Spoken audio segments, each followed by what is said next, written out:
Hi everyone, welcome back to the channel. I'm sorry it's been such a long time, but I wanted to produce a video for you that went from beginning to the end without any videos in between and see how that video would fare. So I've stuck with it about a month. I've done this bike finally. I'll take you through from the beginning to the end. It's an hours long video. There's lots of twists and turns to this video, so stick with it and I'll see you on the other side. I've bought another bike, and this one is hopefully going to be a flip. It's going to be a flip because I'm hoping I can sort it out. I picked it up on Facebook, sorry, for a really good price, and I'm literally walking in now. As you can see, I've got all my posts is arrived. But yes, what is this bike? Well, let's have a look and see. I've literally not seen it. This is a KTM, a 4-stroke KTM MX bike. It's called an SXF. It's a 250 4-stroke, and it was on for £650. It's a 2012. This is, having been on holiday, obviously I was reading all about this. This is a J-Star. It's a team bike. It might actually be an actual team bike or a replica of one. J-Star was the sponsorship for this particular team in 2012, and it had several things done to it that wasn't on the, so we say, the commercially available one. So I'm going to have a look and see just what I bought. I've been looking at pictures this whole holiday, and so I'm going to go through this off camera and just have a look and see what I bought. But from all the bikes that I've done, I must say this feels very, very different. So the idea then is to get this bike up to spec, fix it, and I'll show you in a minute what's wrong with it, why it was sold for $650. So I'm hoping I have not shot myself in the foot. But yes, if I can get this bike done, look out for when I finish it, because it will be for sale. And the reason this is for sale is because of these. This is the Norton project that I'm doing, which is really costing a fair bit more in terms of time, and I've had to have the engine done. So by doing this, hopefully I can get this turnaround and then put that back into the coffer, so that between that and the YouTube money that's coming through, I can get through and finish this Norton Commando, which has been, I think I've had it for 4 years, for those who've been following since the beginning. So let's see if this thing can deliver me some extra funding that I need, and we'll get on with it. Firstly, let me show you what happened. Apparently what had happened was this bike was in the middle of a jump and it locked up on the rider, and it did this. So something has blown through this, and I don't know what it is yet because I haven't been able to tell, but this is pretty catastrophic. I've got a sneaking suspicion that the timing chain has gone, so I'm expecting the worst. But yeah, the bike is fairly scratched, but it's got all the indications that this is the J-Star replica with its Raptor, they call these the Raptor foot pegs, which are huge compared to the old RMs that I had. And it looks in fairly good condition, I have to say. Not too much wear on this. Nice covers. See just how well this will clean up.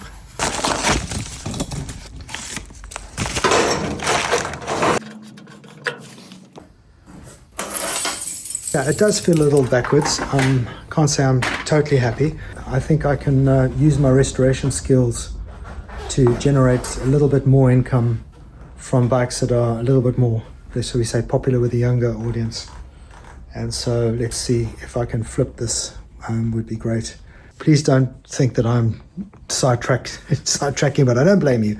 But I'm not sidetracking here. This is definitely a thought long and hard about it, and yeah, let's get going.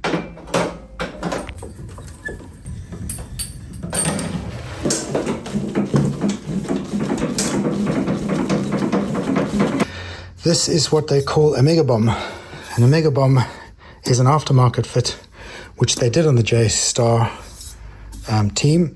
And basically what this does is it increases airflow, produces low-end torque, better low-end torque, and higher horsepower at higher revs, which then brings this 250 into the realm of the 350 and gives it a little bit more competitive edge. So that's nice to see that on there.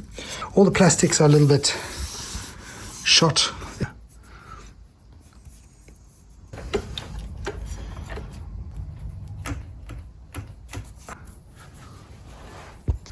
Let's get stripping and see what we got. Right, this is the part where you get to see what horrors await. Already I can see some fiddling going on here. Okay, if I pull this, and that comes. Okay, it doesn't look too bad. This is so much more complicated than the old motocross. See if there's any power. Yep.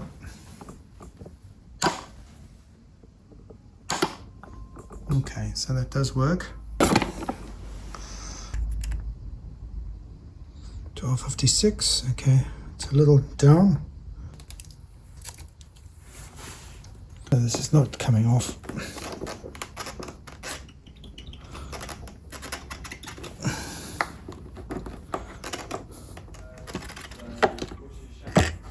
Let's see what we've got, if we can see anything. And that's what's done the damage.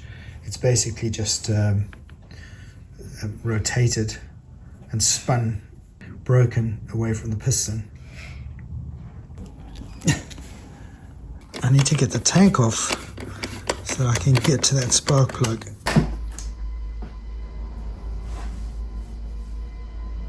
So there was some electronic problem here, I'm guessing, which isn't great. And that's part of the fun. Let's find out what has gone on with this engine.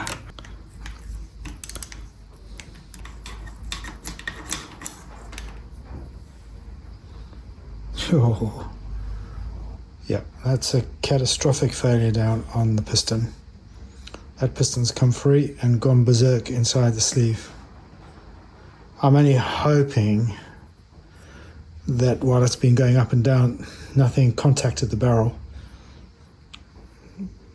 But yeah, I'm being hopeful.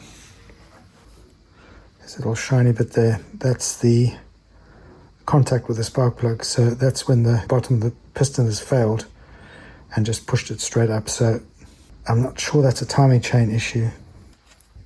Now, I needn't tell you that if the timing chain is gone, then there's a big chance that the valves are damaged. Engine mount is off. Okay. That looks all right. This I'm going to fix.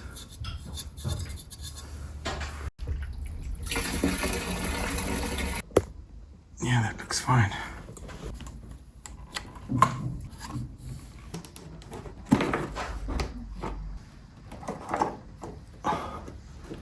can see here some sort of bodge fix there. Filter looks well oiled. 65 hours on the engine.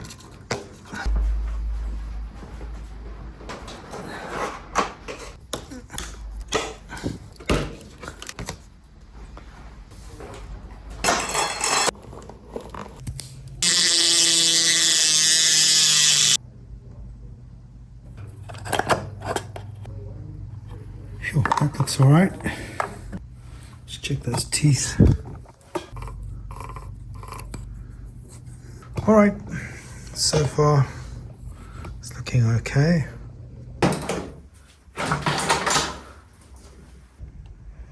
So that's the problem. What we need to check obviously now is once we get the casing split, which is going to be interesting, what state the crankshaft is in.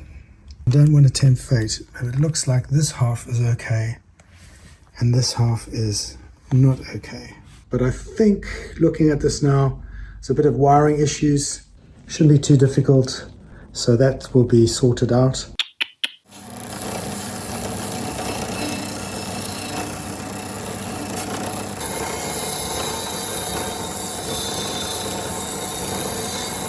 Well, I wasn't going to show you, but this bolt was part of that mangled bit that's down there. It literally ripped out and bent this, and then I had to cut this off.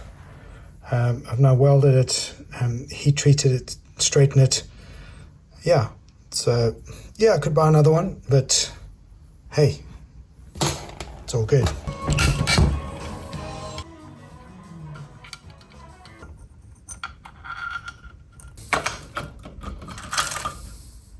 Try and find a way of bagging these so that they go back in the right place.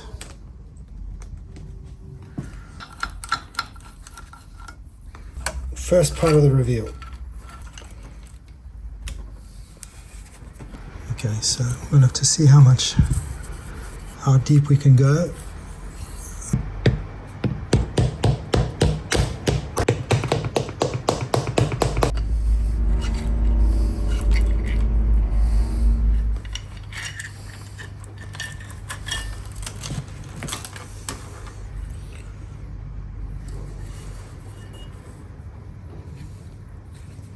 Wow.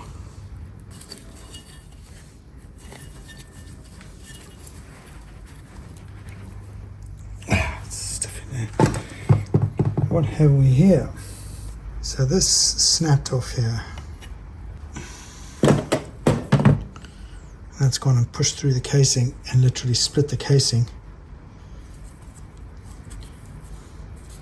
Well, we have to see whether that has done any damage to the crankshaft. I'm not sure it has, but we'll check, we'll see. Let's get the rest of the stuff off now.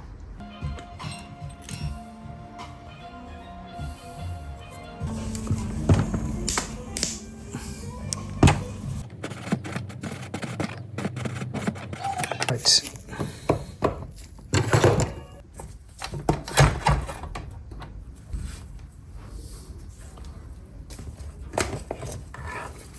Let's come free now.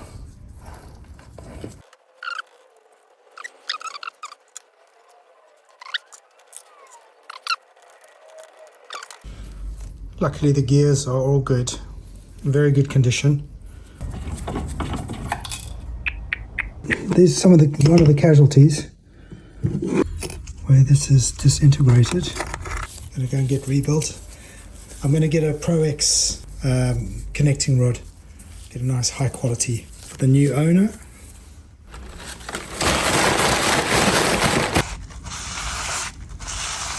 Hi, my name's Ben Saunders. I'm doing a crankshaft for Rob at my restoration. It's off a 2012 KTM 250 SXF. I've rebuilt the crank. It went really well. I used a Prox Japanese conrod kit, and basically I've rebuilt the crank, replaced the conrod, bearing and pin, and obviously put the races back on for the main bearings. It's within $1,000. It's what you want to aim for, really, get it as close as you can. And I've got the correct amount of end float, tight 0.5 mil of end float on the actual rod itself, and then the overall width, I measured it before I pressed it apart, and it wants to be 54 mil. You don't really want it any wider. If it's slightly under and you've still got enough end float, I mean, you could get away with it on a 4-stroke. You could probably get away with 0.3 mil on the rod. So I've got a comfortable 0.5 mil there. Important thing when you're building a crank is obviously to get the two flywheels running perfectly concentric. If I put a blade across the top, they're perfectly parallel, and then where I've got my measurements across the pin, 54mm, I'm getting the same opposite the pin and then across the crank, side to side in the middle of the cranks, get the same. Ideally, if you get the same 4 measurements, you know you've got the crank perfectly square, and then if you've got the 2 flywheels parallel, concentric, your crank's going to be true, and you sort of know that before you put it in the jig. And we put it in the jig just to check it. It's going to move a bit, so I'm just doing it one-handed, but you can see the gauge. Got it on the end of the crank. It's the furthest run out point, and it's hardly moving. So that means now, when it goes back together, when Rob actually reassembles the engine, the crankcase, you know, the crank's going to drop in the bearing, and on the when he puts the second crankcase over, it's just going to like click together really nice. If the crank's out of balance, you know, a few thou, it makes it tight to assemble, so you know if your crank's nice and true, it just go together nice, you'll get no vibration. So overall, a good job. The main bearings are Prox, and Prox is a marketing company, so they don't manufacture any real parts. They tend to buy in the best parts, and they generally use OEM. So these are, if you purchase these from KTM, they'd be exactly the same bearings, just in a different packet. So it's the NTN Japanese, and it's just, yeah, just nice quality. So, you know, so they're going to go in the cases, and the crank's ready to go. That's me for all your crankshaft needs. 2-stroke and 4-stroke, engine tuning and suspension. Thank you. I had a conversation with Ben Saunders. He rang me up after he got the crank, and we had a little chat. And he was a bit confused because when he received the crank, he said that the conrod belonged to a 2013 and not a 2012, and it runs on a bushing system, not a roller bearing. On top of that, his suspicions were alerted when he noticed that this wasn't a standard conrod, and this is a Pankel. And if anybody knows what a Pankel conrod is, or the Pankel company is an Austrian racing team. So someone had put this in, I suspect, because I can't understand why they would have done that. The pin would have been different. They would have definitely changed it for a reason. So we think this is what's caused the problem.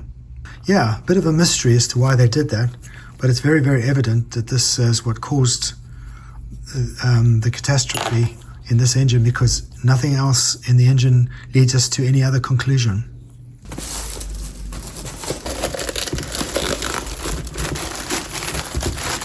Okay. Hopefully this is correct. Let's go and check it. Okay, this does look like it's the correct one.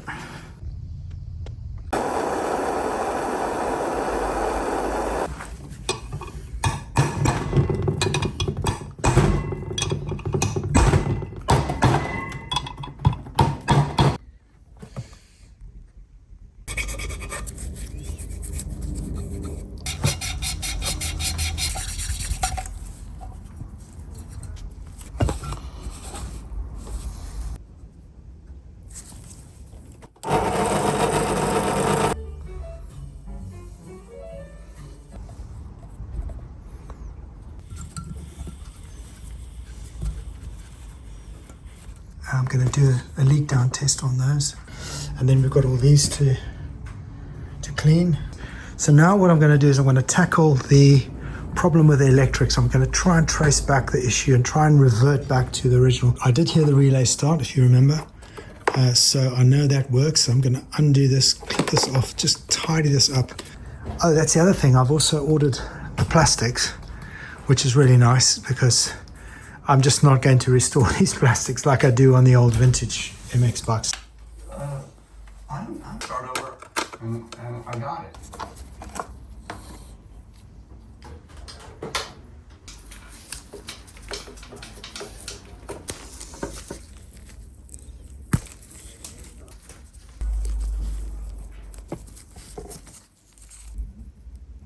Okay, we're all good there. Okay. Let's get this.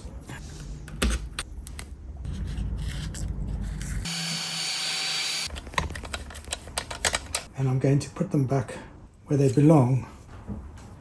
So I'll put these on 2 bullet connectors, and these are gone.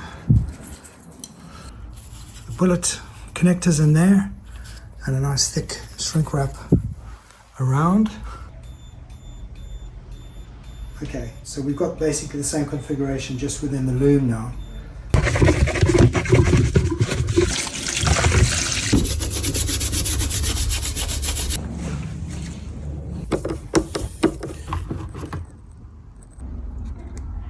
Good, okay, we'll close this back up again. Nothing to see here. I'm just waiting for the parts to come. I found a barrel online. I managed to get it for a good price. I need a piston. The one thing I am missing, which is a big concern, is it's that concerning I've lost it. Okay, where did I put it? The issue here is, it seems, is very, very difficult to find. The impact was so hard on this when it automatically jammed. The weight of the flywheel just pushed that in, as you can see. At this point in time, I literally cannot find a replacement for this. Now I'm going to refurbish this wheel, clean it up. I've taken the kink out just by compressing it in a big vise, and yeah, it looks pretty good. If you see my wheel truing,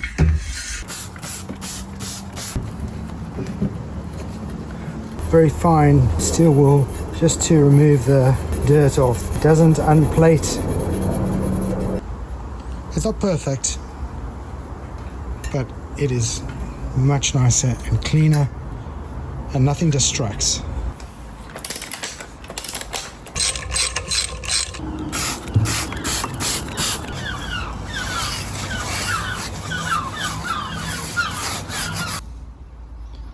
Cool.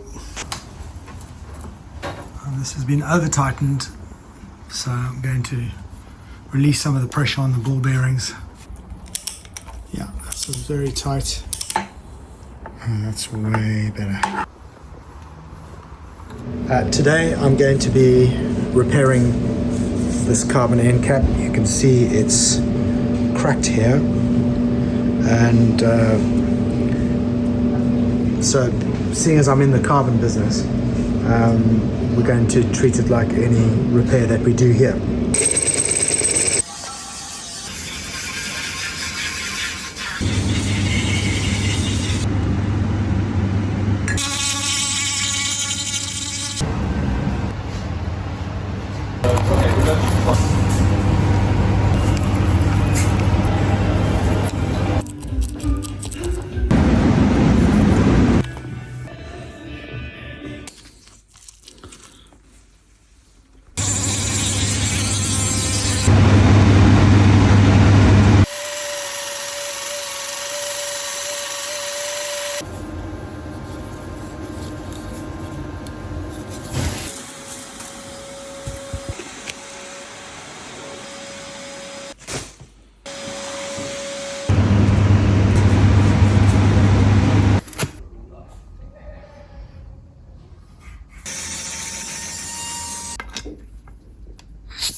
New plastics have arrived. Oh, please. And the other parts.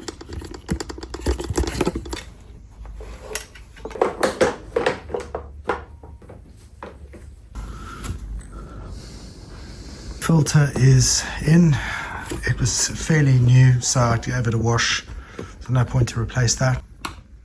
Bolts have been cleaned and buffed, so we're making good headway.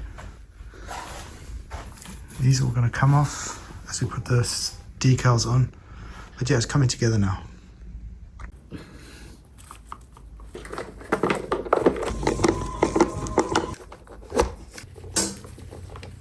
That's all the electronics fitted. It's all in the right place, all plugged in nicely, cleaned up. This is the fuel.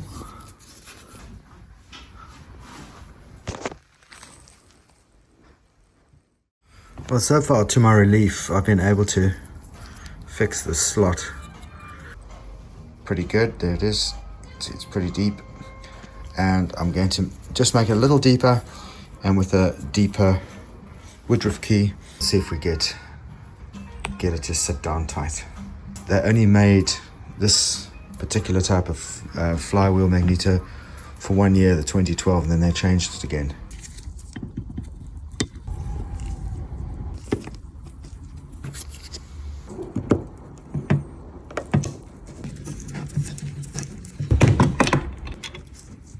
I managed to get the main bearings out. It's heated and frozen. They don't use any gaskets on the central casing split, the split case.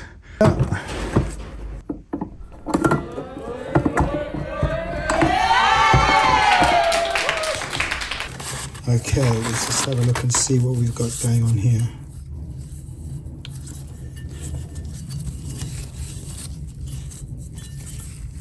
Yeah, that's showing 76 across roughly. The next size up is 76.012. So yeah, it's unlikely this will be the reboard size. So I'm just leveling this off on an engineering surface.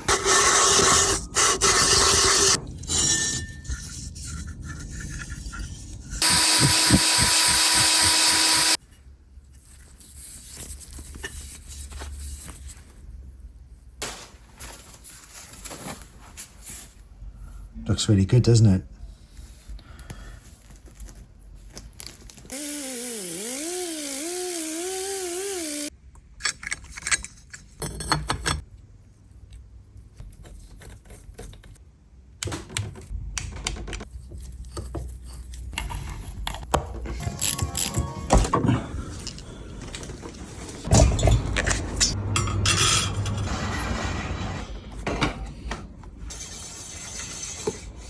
Here's the saddle, pretty grubby. Now I'm putting on plain old shampoo. Should be not too aggressive.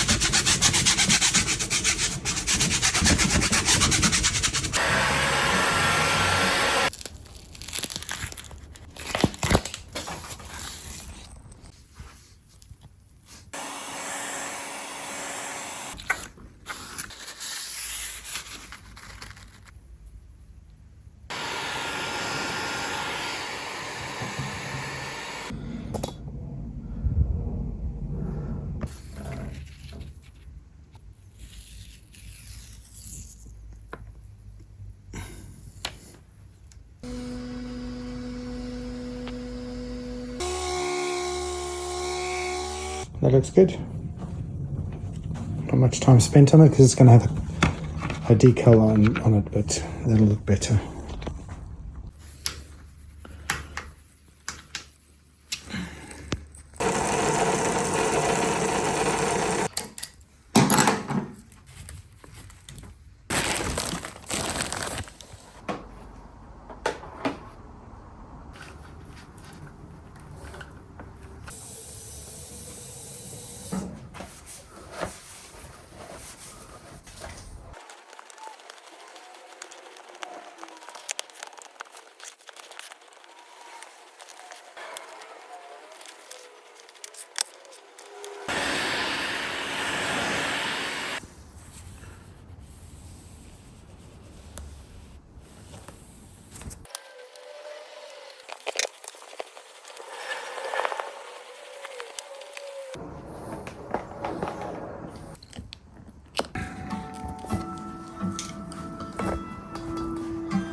was just thinking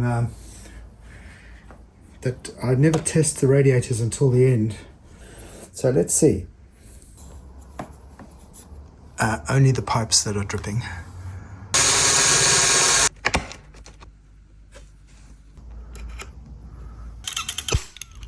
That one is pretty much in. But this one is a problem child.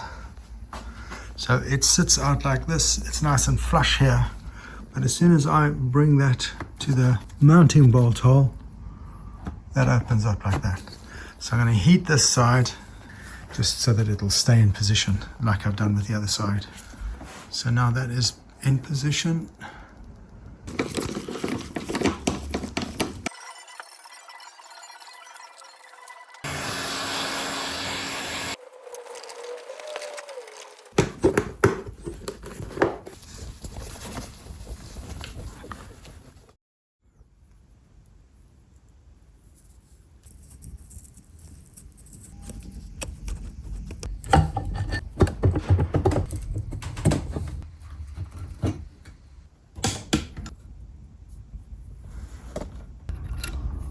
The intake valves are way out. The shims are basically too thick, which means that when the engine warms up, the engine expands, and that means that the valves are almost always open. So that's kind of the theme of this engine. It's just been very poorly put together. There's no question about that. The wrong conrod, and then the wrong inlet valve shims. So this engine must have run like a dog. Yeah, a bit disappointing. This isn't one of those quick flip bikes that I was hoping for, but then what did I expect for the price? Once that's done, the head will go on, and then we'll install the engine in, and then we'll see if we get spark. Bit of a dog, this bike. Bit of a dog, I'll be honest. However, this bike is starting to look really nice. I'm really pleased with the decal. The decal choice. I think it's a real patriot bike. It was very difficult getting these decals on, as I've done my best. There are a few little flaws if you really look close, but in general I think I did okay. So yeah, not far now. Let's see what gremlins I've got with the injector, because I haven't even touched that. But on the whole, I'm going as fast as I can. Nearly there. It's time to hand it over to the professionals. Oh yes. I'm going to fill any of the imperfections here. Yeah. On the KTM Motorsport, so I'm going to create a nice mask. Thank you, Marek. Nice. Yeah, I've done that one, I've done this one, so far.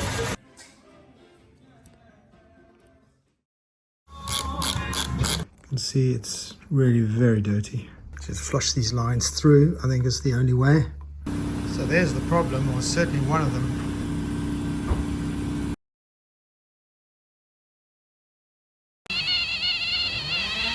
So that's draining out. So I'm just going to close that up and put the new brake shoes in.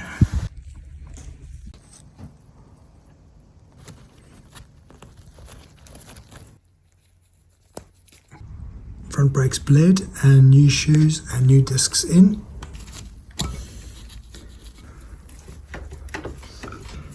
Got the new bearing in. That's taken 2 weeks to get here. Probably the most expensive bearing I've ever bought, at £150.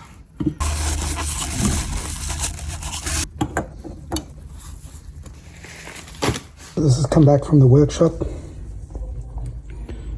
Really good. Just like new again.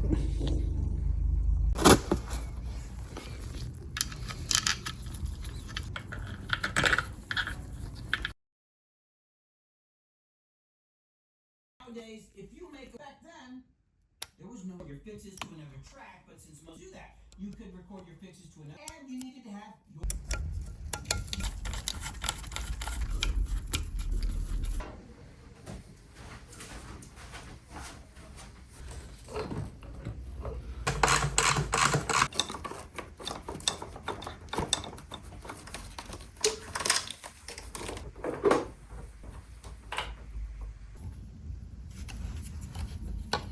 to check the connection of the spark plug before we test it. That's all good.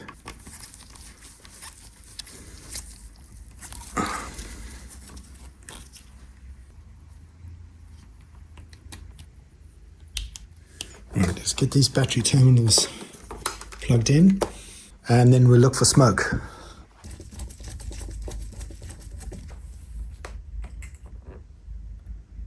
$12.70. That's good. Okay.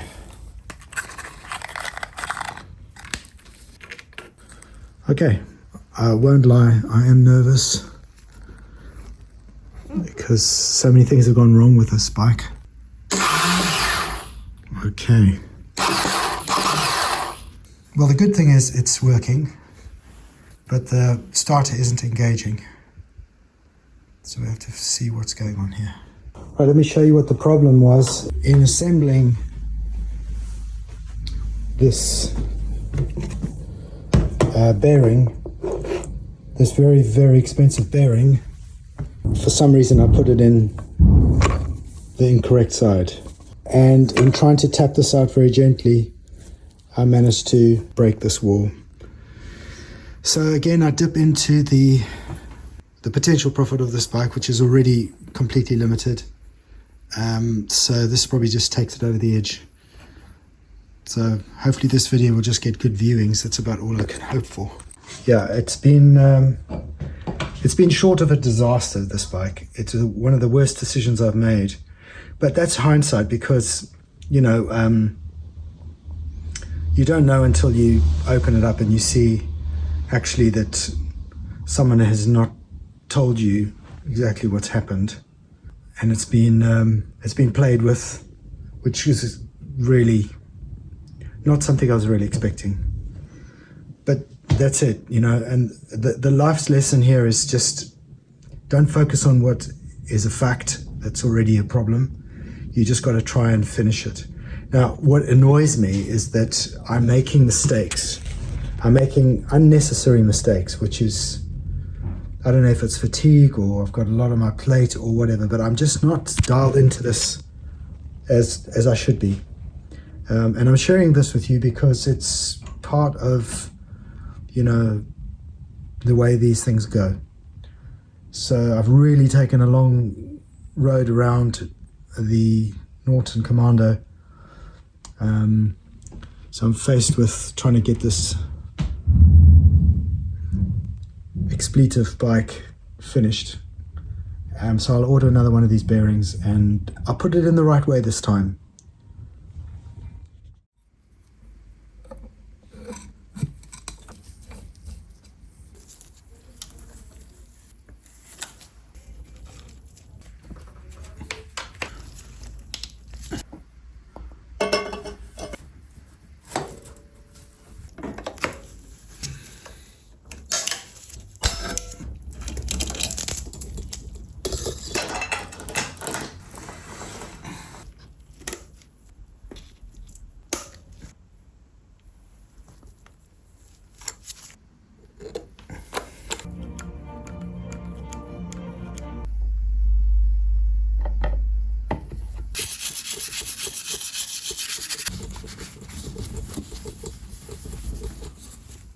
That today was just tidying up things that while I'm waiting for spare parts, doing all these bolts, making sure bolts are tight.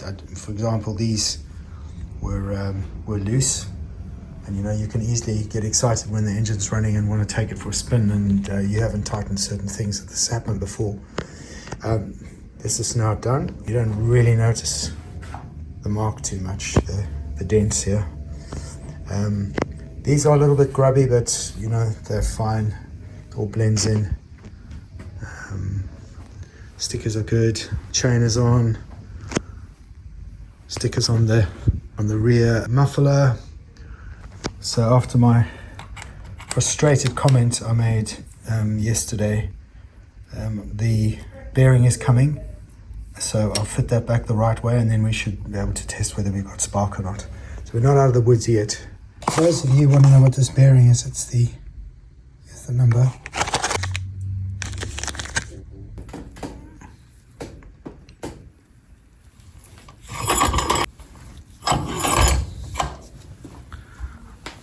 So the bearing is in now. I've saved you the drama of having to watch that, but it all went well. I've plugged it all in. All right, let's see. Yeah.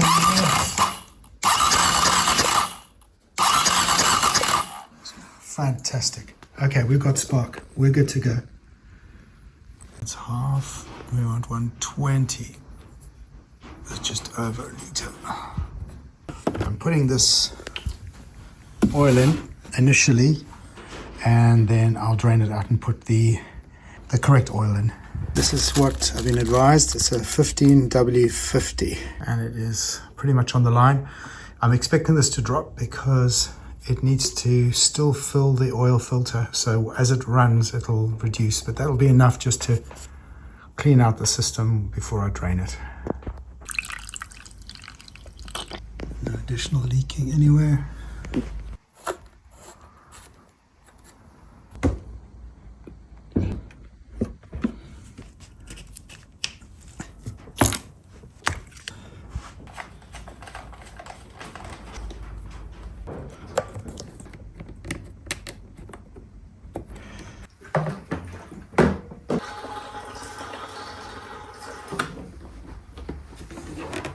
Right, this is it. Fuel, water, oil. Checked all the, tightened the bolts. Make sure it's in neutral. Let's see if I get anything. Choke on.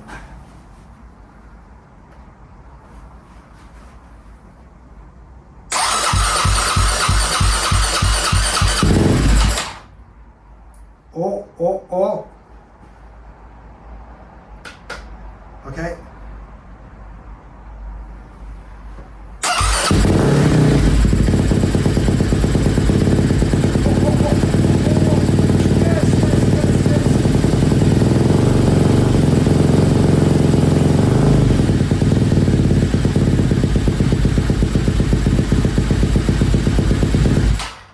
All right, I don't want to risk anything, but that sounded really good.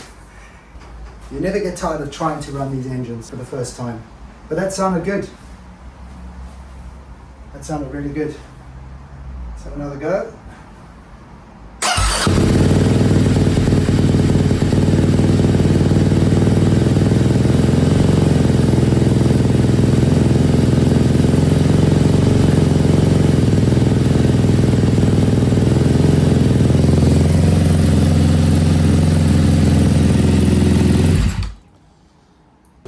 You can see there's very little oil left because it's been drawn up by the pump. So the pump works, that's good, so we know that. And now we just got to top it back up again.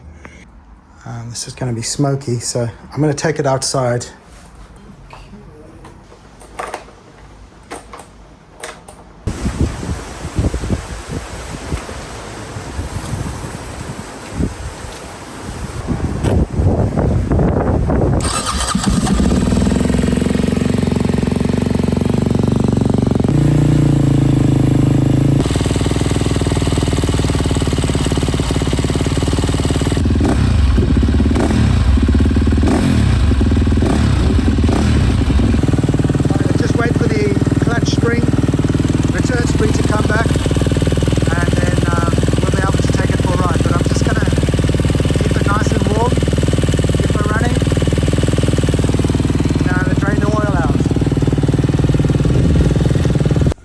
Check to see if we've got any water in the oil.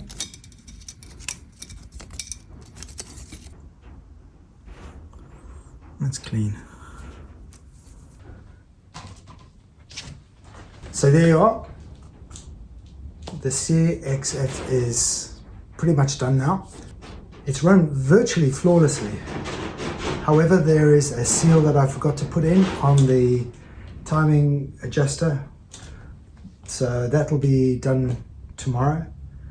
Then I'm going to do all the tiny cleanups and touch-ups, bolt everything together finally, because I don't want to keep taking things on and off, and I don't want to necessarily do any of the finishing work on the frame where there's interfaces until right towards the end, because if you have to take things on and off, you just have to tidy that all up again. So yeah, a good result. The bike sounds really good. I'm a bit surprised. I quite like it. It's got a thump to it.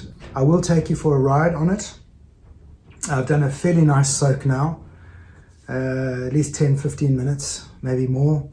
Have I enjoyed it? I would say probably not. I was, as you know from the beginning, I was hoping to get a quick flip and just fix what I could. As you know me by now, I'm pretty much able to restore most things as opposed to replacing, which would have given me the margin that I needed. But the 2012 is a very expensive model, as it turns out. I mean, starting it now has made a big difference. I've never heard a four-stroke like this up close, so it's got more of a thump than I thought it would have. It sounds really ready to go. So I'm quite keen to kind of put my prejudice aside and see what this is all about. So yeah, then I'll do the final detailing. So once the detailing is done, this bike is ready and is complete. So let's look at what detailing you can expect to see. Well, for a start, you can see the discoloration in here has to be cleared. All these bolts, which will need to get covered.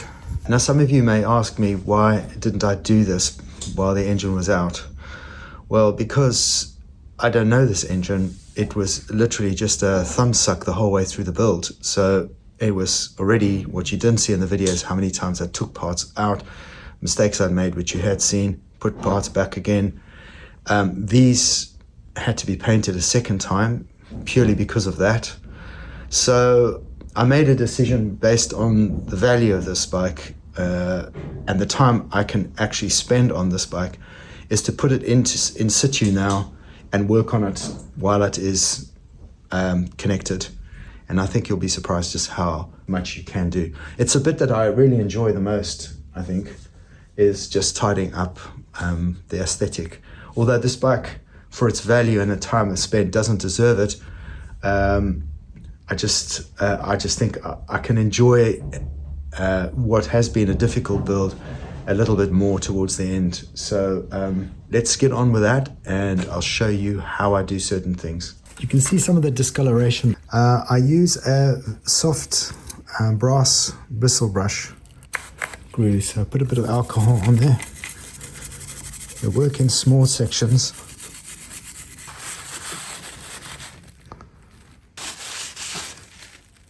Next is I'm going to use a little tool. It's our crocheting tool.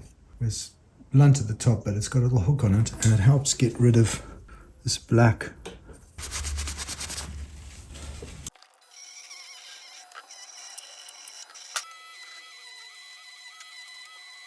All right, to detail, you need a few things. You need a base coat that's color matching, and you need a little drop, not a paintbrush. These are little, we use this in the paint world, where you just drop the paint on, you see?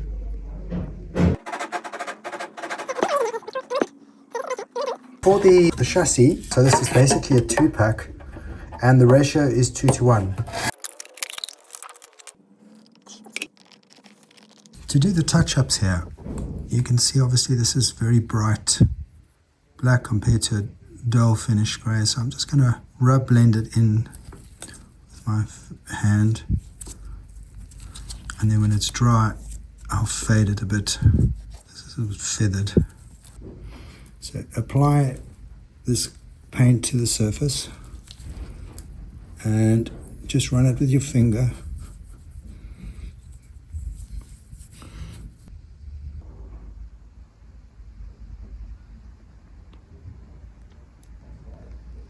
Not too much, and just feed it in with your hand.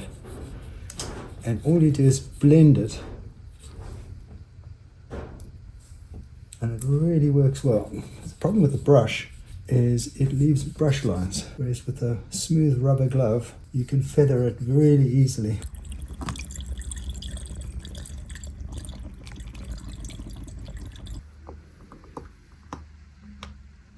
The timing chain adjuster is now in with the correct copper washer and rubber O-ring. So hopefully that's the end of that.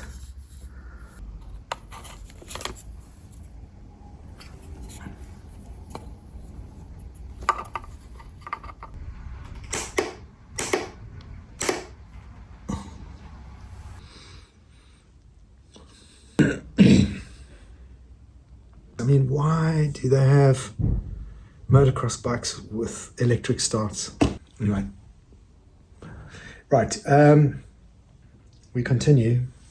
We'll just tap that off or something on the chassis. Okay.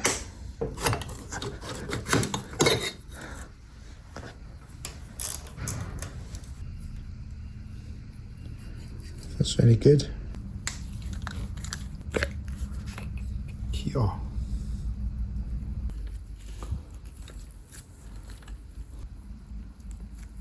So this is the problem. It could be that they're stuck. So basically, we now got them to move, so they close up against the copper. The other main causes of deterioration of the motor is when these break. These seals that go onto the joints here, as you can see. That feels good. Okay, I've taken the spark plug out.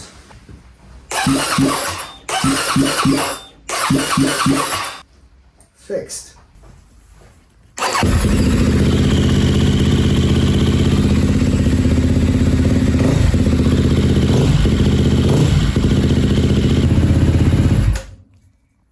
So now I'm going to check the shocks, because they are very, very stiff. That is just ridiculous.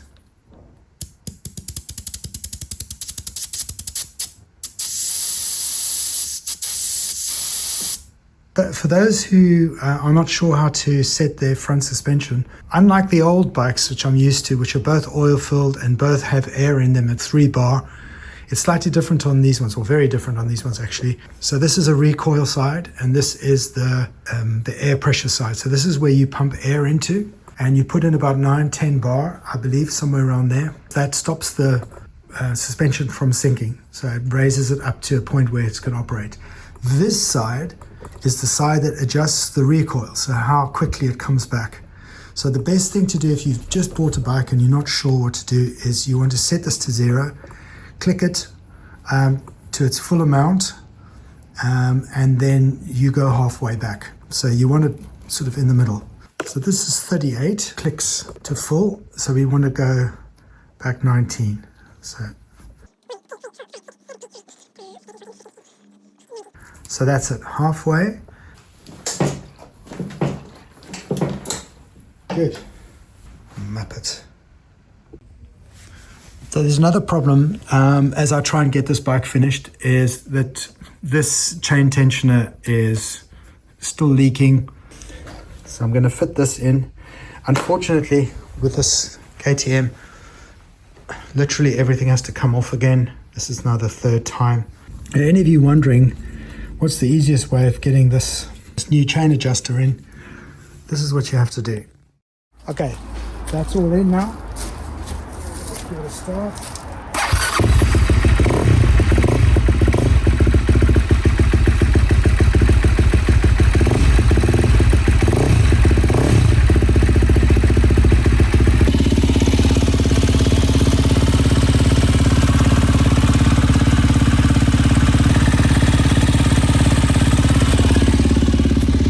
Engine's running great. It's sounding really good. It just needs a good thrashing and it'll all settle in.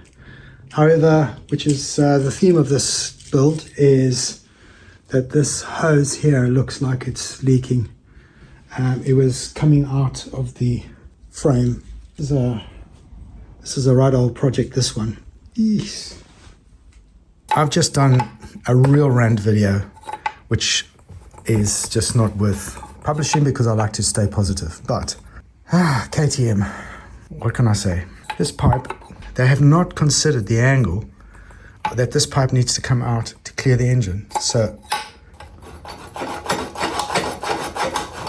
right, I've got a bit of an experiment going. High pressure air.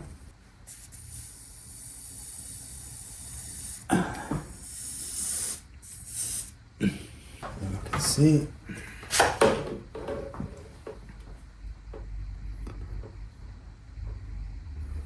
Oh, it looks pretty good. So last night I went looking for a pipe. I could see many on eBay and on different bike sites where they were selling Y connectors for upwards of £50 to £100. So I thought, well, again, I have to spend that little bit extra just to get this bike over the line. So be it. But when I looked, there was nothing that I could find that fitted the 2011, 2012. So that was really concerning, because I thought, well, I trialed, as you could see, I just tried that system where using the old Y connector, which is prone to leaking, and then I'd have to destroy the pipe because I couldn't get it out. I had to come back in today and revisit it.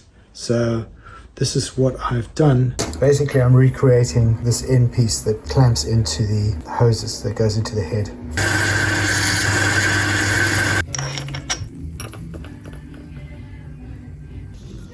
I've got to measure. This is going to be tricky because I've got to cut that off there and then heat this pipe up. Right, that is in now. I'm going to leave this overnight. Fingers crossed, I'm nearly there. So I did a quick test, run it, and coolant was pouring out. KTM decided that this hose needs to go into the chassis, along with potentially any other leaks that take place in the Y joint.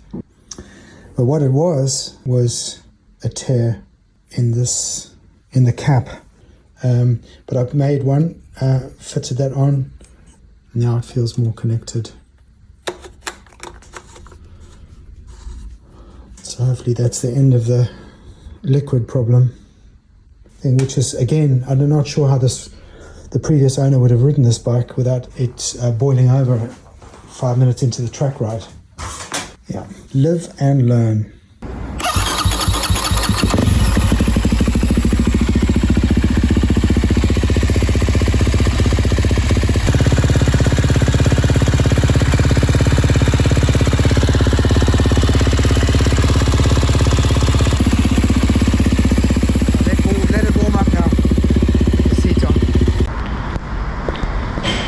Let's go and take it for a spin.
I'm sure some of you are wondering what I actually think about this bike compared to the bikes that I've worked with before in the motocross world. I think I can be fairly objective because I've experienced both. I'm not a pro racer, so my opinions won't reflect those of people who are racing currently in the world. But as a design, this is not a great evolution. It's overcomplicated, and this is the 2012. God knows what the later ones are, but there's just too much faff on these. It's a little bit like these modern 4x4s you get where mummies take the children to school in. They're just not, there's plasticky bits everywhere and so on and so forth. This is much the same. This to me is an exercise in aesthetics and trying to make more of what is already, in my view, been perfected. Even from the 80s, those motocross bikes were brutal. They were powerful. You had to learn how to ride them. These bikes, the only thing they've got over the two-stroke, I'd say, is that the decompression when it comes off really does help you brake when you're slowing for corners. And of course, the low-end torque, which is kind of why the CR500 was developed in the mid to late 80s to give guys that low-end power, which the 125s and 250s were lacking in corners. But I mean, surely if everybody's on the same machine, then you're all dealing with the same problem. And I really, really miss two-stroke MX bikes hugely. I think it's like watching the Grand National on camels or some other creature, greyhounds. It's meant for horses. Two-strokes MX is synonymous with each other. Whereas I think the four-stroke, great enduro bikes, I can see these things going long distance and so on and all that. But no, not for me in one slight bit, and I'll be too glad to get rid of this. Everything's good on it now. So whoever is interested in purchasing this, hit me up on the comments or private message me in my About tab on my YouTube channel. Anyway, that was an interesting exercise. I can't say I enjoyed that at all. I won't do that again. Goodbye. On to the classics. See you on the other side.